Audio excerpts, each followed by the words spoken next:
White flag here. Blaney goes to block. Crosses out, checker flag. That's a flag.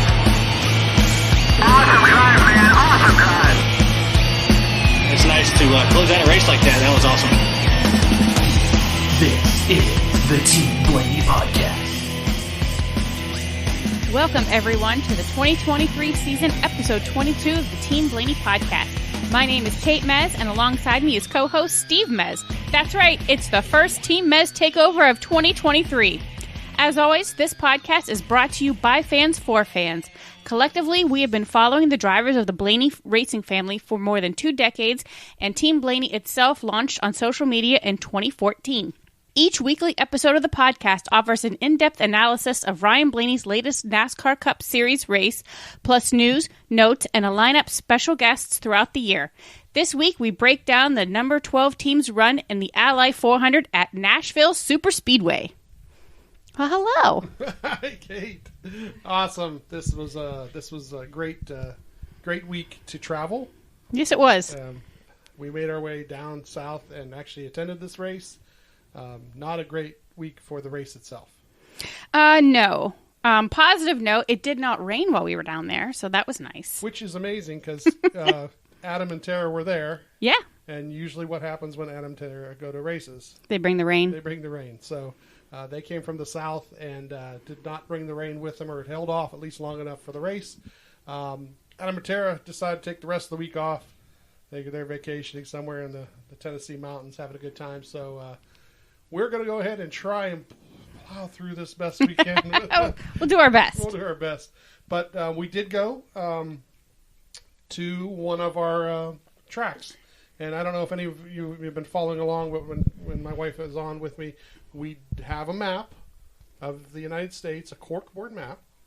And every time we get to a new track that we haven't been to yet, we put a pin in it. That's right. And this is another one new addition to the map. We'll probably have to take a picture of the map and put it up, or maybe we'll put it on TikTok. Well, I didn't pin it yet, so we could do that after this. We could actually put the pin in the map. We'll put the pin in the map. Yeah. We'll do it on the Team Blaney TikTok. Okay. So look out for that. Traveling wasn't bad. The place is not near Nashville itself. No, not really. There was a lot of we turned off the main roads a while back. Yeah, so it's kind of off the beaten path a little bit. But the facility was pretty good. Oh, yeah. I liked the facility. It was nice. Loud, though? I mean, would you say it was really loud? I thought something was wrong with my headset because it seemed like I could hear the cars much closer. And, I mean, we've been up close at Bristol, and I didn't, it wasn't as loud. I don't know. It's hard to describe. It was very different, considering it was a very open area. I mean, it was just the one front stretch that it didn't wrap around at all. Yeah, there weren't stands all the way around. Yeah, I could not hear. I couldn't hear the team unless it was a caution. I couldn't hear anything. Yeah, our headsets. It was a little bit of trouble to hear. We did get the scanner figured out. I have a new scanner, and we did get the scanner figured out. But like I said, it was something strange. It just seemed really, really loud there. But the racing action itself. I thought it was interesting. Yeah, I did. Yeah. Good. I mean, there was. We'll talk about it in the report. There was a couple times where they went 3 wide. Mm-hmm. And did it for like continuous laps. Yeah, like the lead there, the second stage, 3 wide. Yeah. Mm-hmm. So it was a little bit crazy there for a little bit. And they, on restarts, at least they were able to race with each other for a number of laps till somebody could sort it out. That was a good track. Just in case you guys are looking at new tracks, we were only in the 12th row, of course, but we could see the entire. There was no blind spot on that track for us. I don't know if there would be a bad seat in the house. Yeah, really. It's kind of strange because usually you're right. You sit down lower, you end up not being able to see like the backstretch, or if you're down one end or the other end, sometimes you'll miss the turn.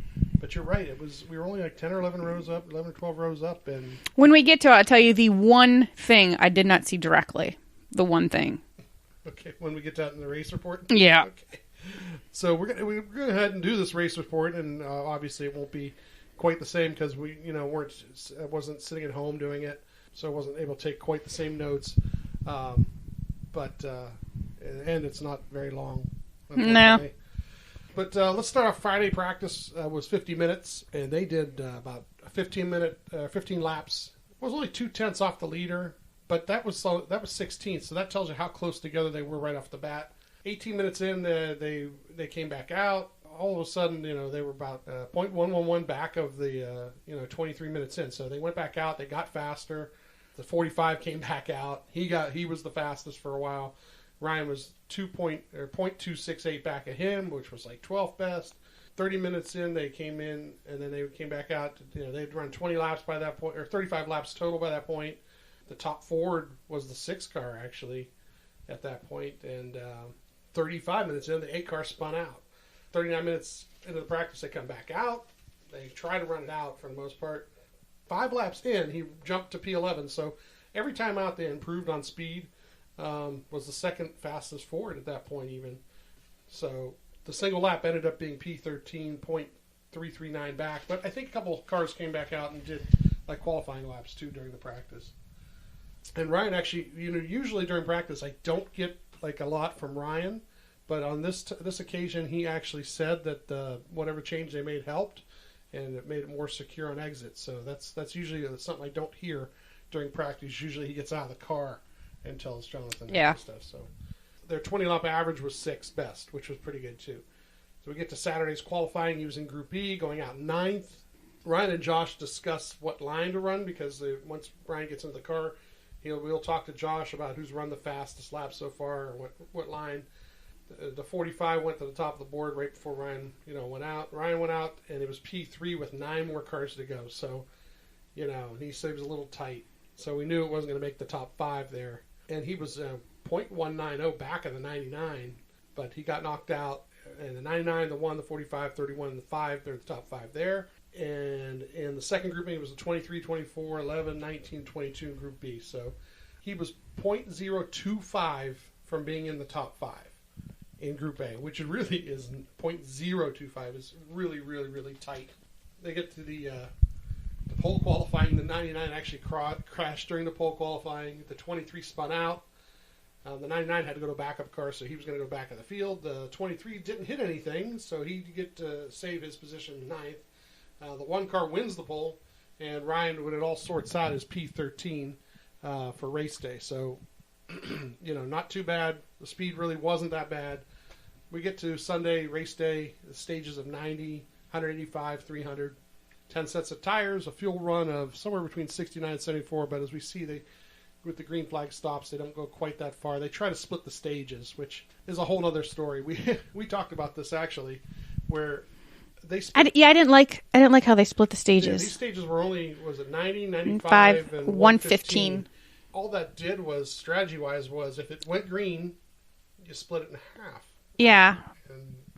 Yeah, they were almost identical, and I don't like that. I think the first and second stages really need to be a little bit shorter. Would we say? Like 75, and... Yeah, and then 150. Yeah. Something where you got to change it up. Yeah, something where you have to make a pit stop, but in that last stage, you probably have to make 2 pit stops. Mm-hmm. I think that would have worked better because it would have put more strategy into play on when to pit. Yeah. Do it early in a stage, to get the fresher tires earlier than other guys, because there was tire fall off. So, but that's something they should look at. To the rear, we have the 99 and the 7. Pit stall 10 for Ryan. We had the 7 car in front, and it was open behind him. So at the start of the race, like I said, I don't have a lot of who passed who, but he was starting at 13th, and by lap 5 was up to 12th. By lap 16 up to 11th, and lap 28 he makes it into the top 10. And that's when the first set of green flag stops start. They didn't even get halfway to the stage. Lap 42, and it was a 10.30 stop, so just above a 9, just above 10. Come back out and cycle by lap 55 back to 11th. And we had a little bit of a fall off here. Lap 57, 12th, lap 63, 13th, lap 68, 14th, and at lap 84 back up to 13th. So kind of, whatever the adjustment was not a swing maybe in the right direction. And at the end of stage 1, he's in 13th. They come in for the pit stop there, and they have a 10.40 stop.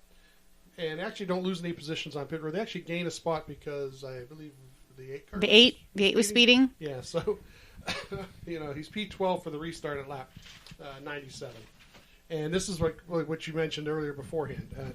This restart got crazy, and whatever adjustments that the 12 car, that Jonathan and the 12 car made, went in the right direction. Way in the right direction.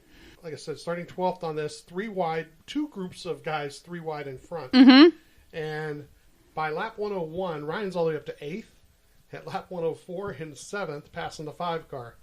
At lap 110, back to 8th as the 5 car passes him back. And lap 121, he's in the 9th. And at lap 135, we start some green flag pit stops. And they do a 9.60 pit stop here, which is really, really good. Now, hard to keep track of at the track, but the action happens literally 4 laps later, lap 139, we have the caution for the 45 car. And it was right in front of us. Yeah. I think you actually grabbed me because I think my head was over to the right, and you were like, ah, and pointed down. Tyler can have a penalty. Yeah. Yeah. Whoops. Yeah, whoops. But the problem was this kind of like messed up everybody because not everybody had pitted. And I did take note of this. Four cars were on the lead lap. Yeah. 3 of them had not pitted yet, which I think included Keselowski and it included the 23 also. And the 19 car had pitted, but he was still in the lead lap. So when everybody cycled and we did, I have it here, we had to take the wave around. Ryan was 12th after that wave around. You had the 1 car, the 19 car taking the lead on this. And then we get this restart that happens. And this restart here is just, we're gonna talk about this for a couple minutes, I'm sure. I don't want to, but okay. Okay. So watching, and then because we come home and watch some stuff just to double check what we saw, and then talking and listening to some people. The 24 car, they say, hit the 6 so much that the 6 kind of missed the shift. Mm-hmm. So he missed the shift, but he missed the shift because he had some help missing the shift. And this was in the low lane. Ryan was in the low lane behind all of this, and he bailed to the left to go underneath it and to get around it. But some people behind him didn't quite do as good a job. But yeah, Kyle, don't know how to explain it because it's a racing thing to some extent. But it looks like he got hit, but then again, it looks like he really hit Ryan hard. He did, but it was very fast. Don't make me defend Kyle Busch. I don't even allow M&Ms in this house, even though that's not a sponsor anymore. But anyway, it did happen lightning quick. I mean, you can't. I'm frustrated. You're at a loss for words, but yeah. So I mean, you can't really say it was quite his fault or his spotter's fault, or it's really hard to say. Even in the moment where we were sitting in turn 4, and this all happened going into 1 or coming down the front street, coming past the start finish, and we saw him get kind of booted out of the way. Yeah. But then that is the one spot, at least I could not see, was when I didn't know he hit the wall until I saw it on the big screen. Yeah, it kind of got you right. It went. That one little spot there behind that wall. Because it was at the end of pit road and kind of behind pit road as you would go left. Yeah. So, yeah, you're right. You couldn't see it at all. And that... heartbreaking. Yeah, that was not good. We're sitting there. Internet's not the greatest. They had some Wi-Fi. It didn't work real well once everybody got in there. So you're trying to look for updates. I know you were having a little better time of it. Mm-hmm. You go on Twitter. But there wasn't much there. It was just the last things Ryan said on the radio, and then we saw him get out. Yeah, and get out, go to his knee. Definitely got the wind knocked out of him. Yeah. And you're in a heightened state of like, okay, so where's the infield care center? Can we see it from where we're sitting? Normally I can spot it super fast. I could not find it. I think it was over that direction, but I could not, I didn't see anything that said infield care center like it normally does. Yeah, so it's hard to tell what was behind, because it was behind pit road or maybe behind or next to one of the garages. So we literally had a little bit of a scare even because we saw an ambulance not turn its lights on but actually go out the tunnel. And we hadn't heard or seen anything yet. And you're thinking, well, where was that thing going? Yeah.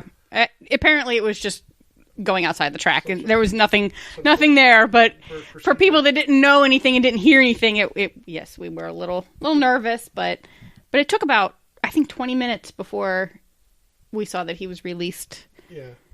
And then the radio interview was even better than the TV interview because he was pretty animated. Yeah. Pretty ticked off.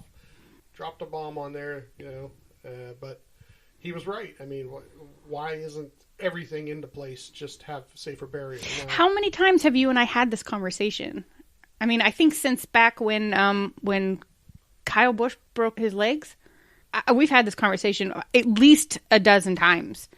The safer barriers, they're great. They're wonderful. But if there is 10 feet of a section of any part of the wall that does not have it, those cars are like magnets, and they will find that spot and they will hit it. Yeah, it's always like Discovery. Like, I listened to Door Bumper Clear already, and it said the same thing. It's like, why is it that they say that these things don't happen, but then they happen? Yeah, or even tires that something the sand.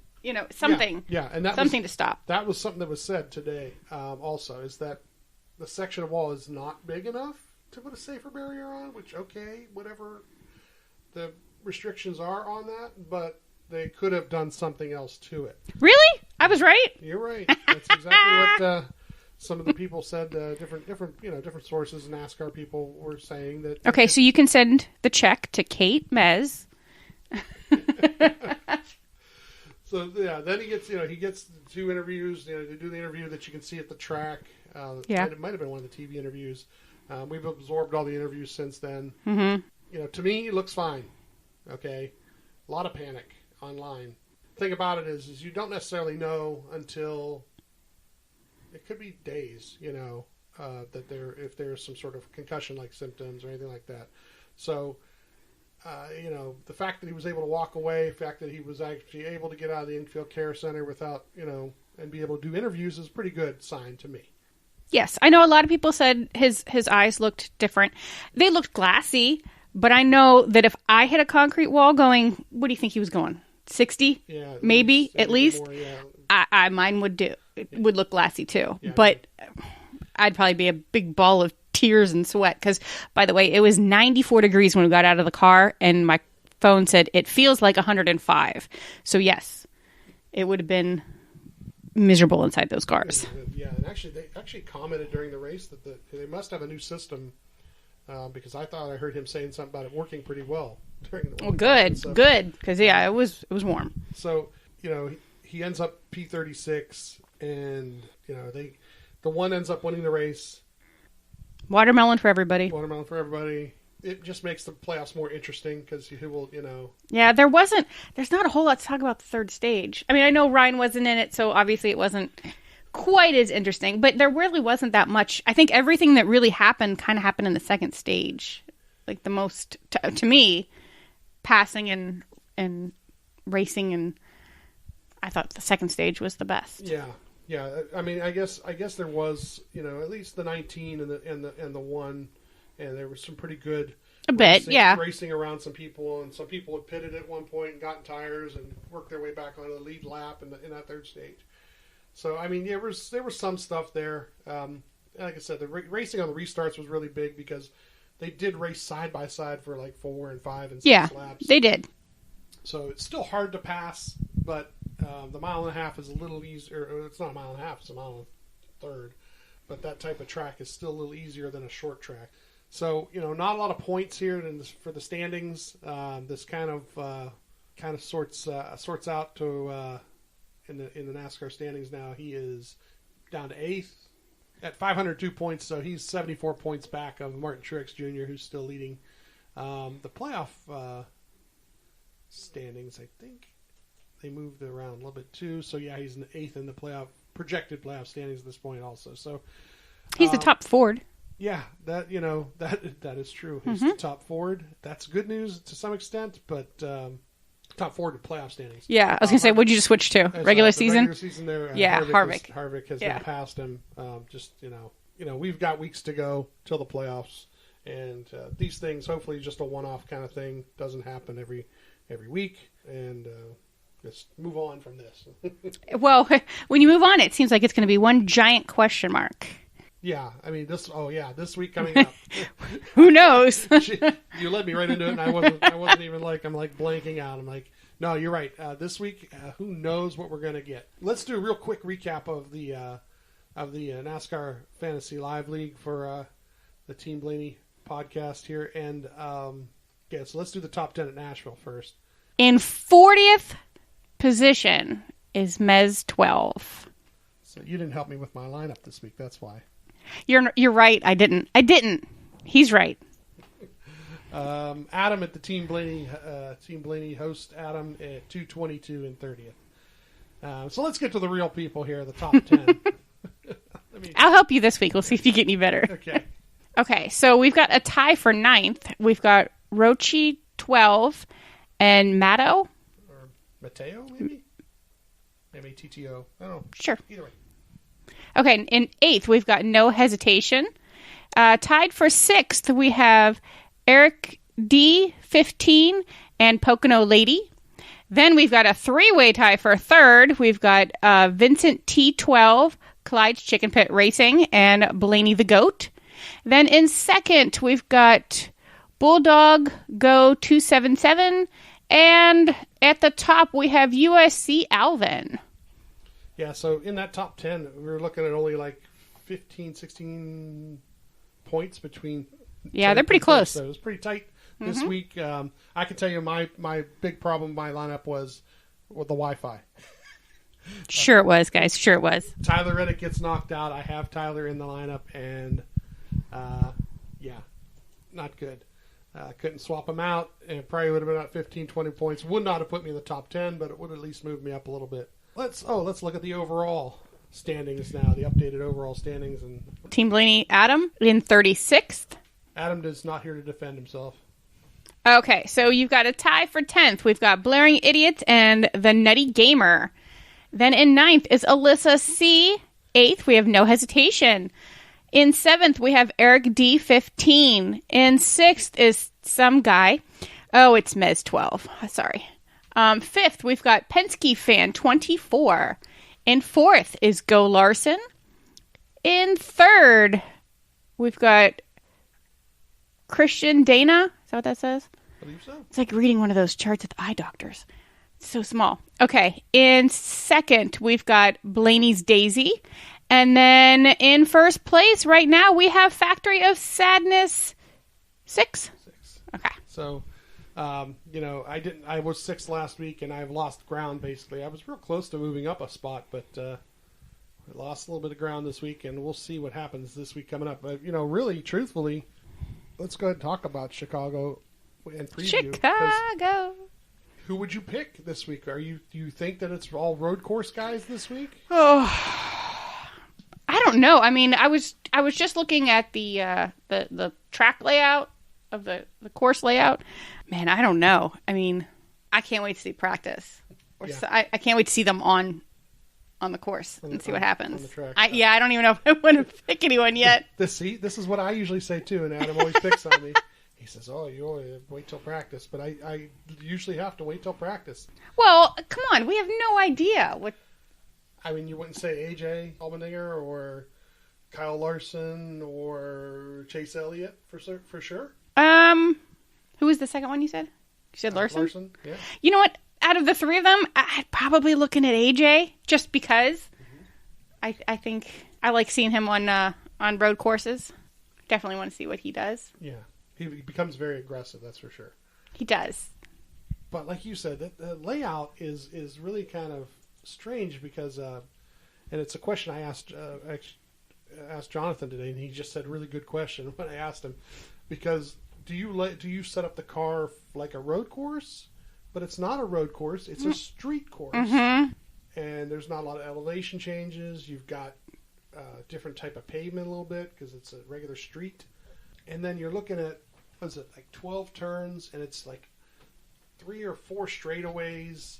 And 1, 2, 3, 4, 5, 6. I see like 6 or 7 90-degree turns. Yeah. And, setting up those turns and then how narrow it is getting into them is a whole other story. Mm-hmm. I don't know, like, as we talk about it, I don't know how they're even going to spot this. Like the guys on Door Bumper Clear says, I'd like to bring like 6 spotters. Now, how from start finish line back? How long is that? This doesn't actually give me like the distances on this picture I'm looking at here. They're long enough straightaways to get it up to speed. You know, they definitely have to do major braking. Yeah, but then you got to go right into a 90-degree turn after every single one of those. And it was like I said, I was mentioning spotters because I sent a message to Josh to kind of like find out what they're going to deal with, because a lot of times they don't know till they get there. But they've already had a couple things. NASCAR.com showed Steve Letarte on the top of a bus, a double-decker bus that's going to be sitting like near one of the corners. So, yeah, that's going to be strange. Like, I don't know who you put in that spot, but there's a building or two that are close enough to the track where there might be, like the main spotting might happen from the top of a building, which...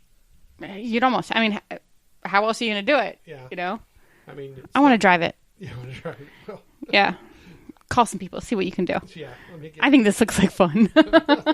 Well, I mean, from like a go-kart, if you were like a go-kart guy, it does look like a lot of fun. It looks like go-kart fun. It does, yeah. I mean, these cars, of course, are designed to be good road cars, I guess, road course type cars.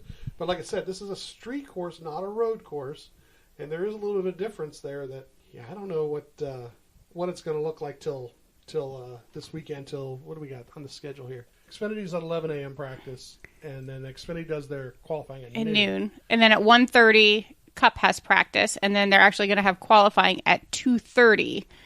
That's going to be on USA, in case anybody's wondering. So it's probably a 150-minute practice, I would guess, the way they've got that set up. Yeah. Which makes sense. Everybody gets 50 minutes to try whatever they want to try. All on USA, though, right? So yeah, everything on Saturday, it looks like. Yeah, except the Xfinity race is Saturday at 5 p.m. Eastern. Yeah. The Loop 121? Is that what that says? That says the Loop 121. Okay, Sunday, we've got, driver introductions in case you're there. It's going to be at 4:55.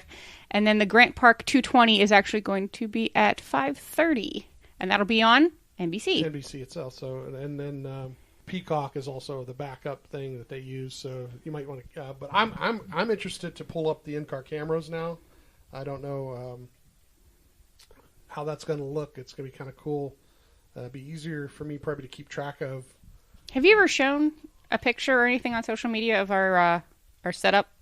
I think I have posted one, but maybe I'll post another one on Sunday. On Sunday when we get it. We got to get it cranked up. Maybe real quick. I'll take a picture because we have a TV set up.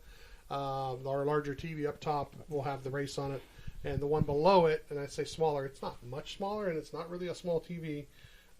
We will put the in-car camera. We'll broadcast the in-car camera. Yeah. So, hopefully there's no glitches this time. The last few I feel like have been a little problematic. Yeah, so hopefully Chicago's got good Wi-Fi or something. I don't know. Thanks to Adam, we usually put something on Twitter right away when we we're having issues. It always seems to happen to Ryan. One time we go to turn Ryan's channel on and it's somebody totally different. Mm-hmm. And another time we go to turn it on and it's nothing there at all for like 50 laps. So I pay extra, with the NASCAR app to have that, and it really is useful. Frustrating, yeah. But it's useful to have when when it works. Yeah. As far as like we were talking about fantasy, I'm out of Ryan usages, and this week I really believe that track position is key. Not knowing how the pit stop's going to work, not knowing what the tire fall off is going to be, this should be real interesting. But it is going to be that new setup where there won't be any stage breaks when they get to the end of a stage. So that makes the strategy a little bit interesting too. So you might be racing for points or you might be racing for the win. Guys like the 34. Let's not forget him too. He will be another one that will do something crazy to try to get track position late in the race. Yeah. Because the only way, no offense to those guys, but the only way they make the playoffs is if they win. And this is one of their chances here. So think of anybody else that you think has a good shot at it. Kind of makes fantasy picking hard because if you're racing for the stage points or racing for the win. How about Daniel? You know what? This is the type of thing, yeah. Yeah. Yeah. Daniel. Shout out to Tara. I'm going to say Daniel. Yeah, we didn't even mention what happened to Daniel at the end of the. Yeah, no, we didn't. He went to go congratulate his teammate, and then Got clocked by Briscoe. Chase Briscoe, and I don't know where Chase Briscoe was going. Everybody else was going to pit road. I don't know. He was a couple laps down, and I think he was trying to hurry up and make his laps up before everybody else got in there or something. I don't know. Yeah, that was a little bit crazy. Oops. Yeah, Daniel broke 2 cars last weekend, so he's got to keep it clean this week. This week, also coming up, we usually talk about some things with like the Ryan Blaney Family Foundation, and actually our friends Jerry and Kirsten were just messaging me a little bit ago. Right now, they still have the thing set up. If you go to like their Twitter page for the donation of $50, you can honor somebody special or put your name on either Dave or Dale's sprint car. It'll be on like the front wing. For the Lou Blaney Memorial, which is in 2 weekends from now. You have till the 30th, which is, Friday, right? So you have till Friday at, it says at noon to go ahead and do that. And, they only have so many spaces available, so hurry up and get yours in. Yeah. Ours will be Team Mez. We already did ours. So look out for that on one of the cars. And they're going to send you a nice little picture of it, I guess, afterward, autographed by Dale probably. So if you haven't done that yet, take a look at it. It's on their Twitter page, on their Instagram, I think, too, and on Facebook.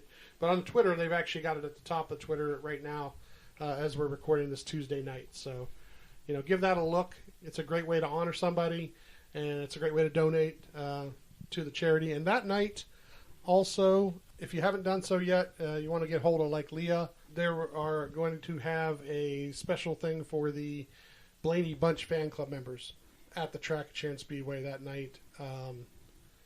So if you haven't RSVP'd to that yet, hurry up and get a hold of her, let her know, because they want a head count of all the Blaney Bunch fan club members that are coming to Sharon Speedway for that.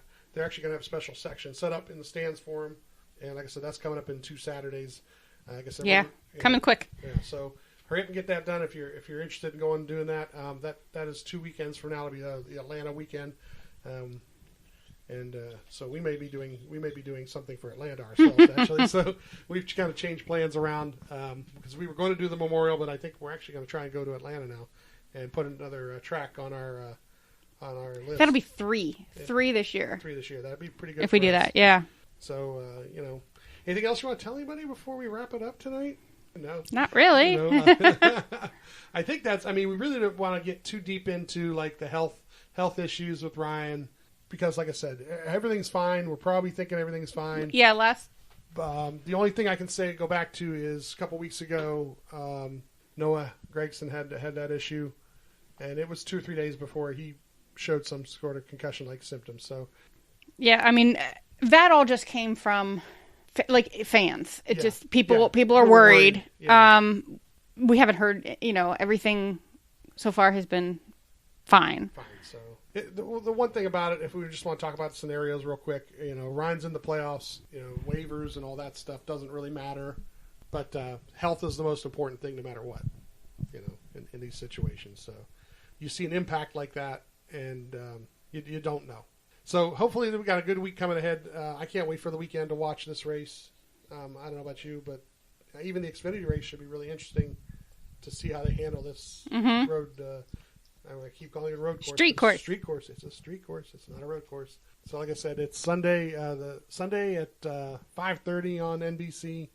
So make sure you check out the Grant Park 220. Also, make sure we check out Adam. Adam and Tara will be doing, like I said, they do Twitter, they do the Instagram, Facebook. I try to throw some stuff up on Facebook on race day, and the Discord chat is always very, very interesting to go through and chat with fans during the race. We've got actually some people in there now who are really, really, really like the Scanner Report I listen to. There's some people listening to the Scanner Report and updating things on there constantly too. So it's really cool. If you're missing a little something from the broadcast, go over to the Discord chat too for Team Blaney. Okay, thank you everyone once again for tuning into this episode of the Team Blaney podcast. If you'd like to learn more about us, just listen to our very first episode that explores our Blaney racing fandom. You can interact with us on Facebook and Twitter at Team Blaney and on Instagram at team.blaney. And finally, we'd like to encourage you to support the Ryan Blaney Family Foundation Established in 2018, this organization supports causes like Alzheimer's Association and UPMC Sports Medicine through fundraisers, events, and membership in the Blaney Bunch Fan Club. To learn more about the Ryan Blaney Family Foundation, go to ryanblaneyfamilyfoundation.org or follow them on Facebook, Twitter, and Instagram. For my co-host, Steve Mez, I'm Kate Mez. We'll catch you next time on the Team Blaney podcast. Good night, Brussels. Check out the TikTok. Well, thanks everybody for coming. I hope you enjoyed it.